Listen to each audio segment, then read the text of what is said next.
what we're working on is conducting sensory evaluations of different mung bean types with farmers and community members with the New Farms for New Americans program. So ultimately what we're trying to learn from this project is really within the community, what are the preferred culinary attributes of mung beans that really make them taste good. The work that we've done in person in the Climate Kitchen was really focusing on the recipe development portion of this project. So we took a recipe that was developed by Alexis and our colleagues last summer,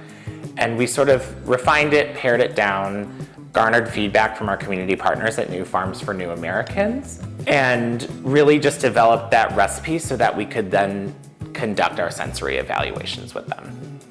As somebody with a culinary background, historically, chefs, cooks, food experts in any way are sort of left out of the academy space. And so what I really enjoy about working with an initiative like the Climate Kitchen and being in the food systems program at UVM, I can sort of bridge my love of what goes on in the kitchen and academia itself. And this project is really a great reflection of that, taking something as strict and sciencey as sensory science and sensory evaluations and bringing it into a community engaged space.